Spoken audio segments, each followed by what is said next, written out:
Okay. Like I mentioned yesterday in the Set Hunter video I did, I got some cards in, and to better illustrate my point with why I chose the cards that I chose, uh, I've kind of mentioned it a little bit in the past couple of videos I've done, where I just there's something about a white cardstock. I don't know what it is. I've mentioned this vision I had about like what a collection could look like if everything was like if all the cardstock was white, have a nice patch on white, and I got to thinking. I said, well, why is it that when you go to an art gallery, are all of the pieces hanging on white walls? You know what I'm saying?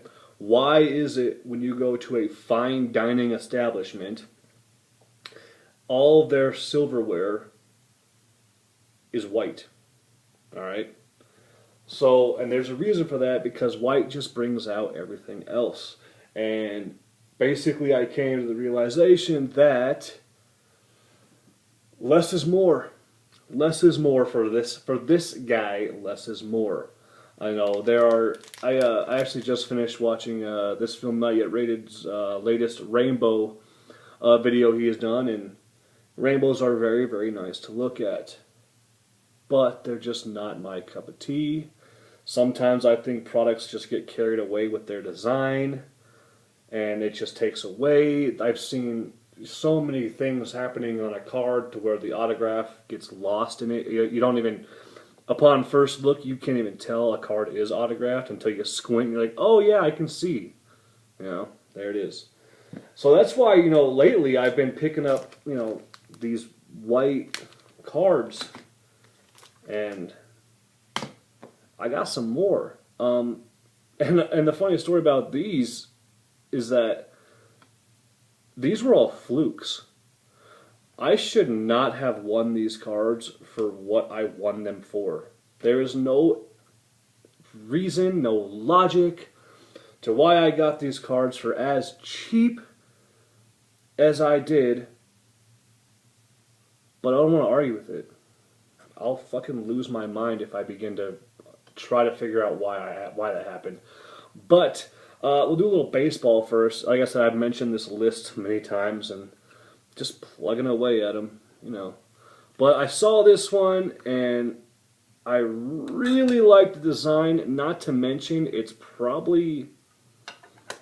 to be up there with top 5 favorite designs of all time.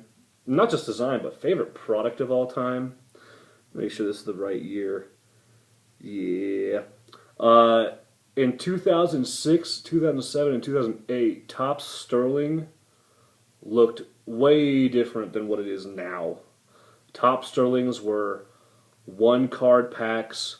You got one player in a wooden box. They're kind of like Upper Deck's all-time greats. That's kind of like what Topps Sterling looked like, but their design for those cards were so sexy. So I came across this one, and it's gorgeous. 2008 Topps Sterling.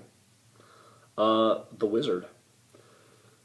And it's got gorgeous white cardstock. It's on card. The auto is clean. A vintage Ozzie Smith picture up there. And we got a jersey, another color jersey. The 8 is actually a piece of shoe. And the 9 is another jersey piece. And as you can see, that is 8 of 10 down there. So, Ozzie Smith, I mean, that's the Ozman cometh, and now he's gone because I don't need him anymore. So, cross him off the list. There's that. This one, I don't know why I got this card. The seller's in, like, I think Thailand, I think. And, I've had my eyes on a very nice card of this guy for several years. His stuff is, it's never going to go down in value unless he does something really stupid, which I don't see him ever doing. His cards will only ever increase in value, and So I submitted this buyer an offer. I'm like, it was like, I don't know, it was late one night, and I was like, I'm gonna submit this offer, but there's no way in hell this guy is gonna accept this bullshit offer. To my surprise, the next morning, he did. Anyway, Topps Tier 1. Number 74 of 99. It's not pure white, but it's close enough. And the fact that it's on card and a multicolored patch, that's key. How about the Iron Man? There it is. I like it. Tier 1 is always a nice looking product. I don't got that kind of money to throw down on packs where you only get like 3 cards in a pack and 2 of them are base cards. I'm not doing that. Anyway, before I show you these next 3 cards, I have to give respect and props where they are due. I have done, and I'm not the only one, but I have done a lot of Panini bashing. I mean, get in line, we all have. But I can say this. When Panini wants to put out a high-end product, in fact, the highest of their high-end product, so damn good looking that they put it in fucking metal briefcases with locks and keys. This is one of the few products that Panini makes, or any company makes for that matter, where the product actually fits the name. I mean, when you think about Topps Prime, you think, man, these should be some prime looking cards. They're not. It's a farce. There's nothing prime about Topps Prime. But anyway, I could say for sure that Panini Flawless it's in the name. The shit is flawless. Ugh. And since I found out they are doing a flawless football, I damn near keeled over and just proteined all over the place when I found that one out. Anyway, that's beside the point.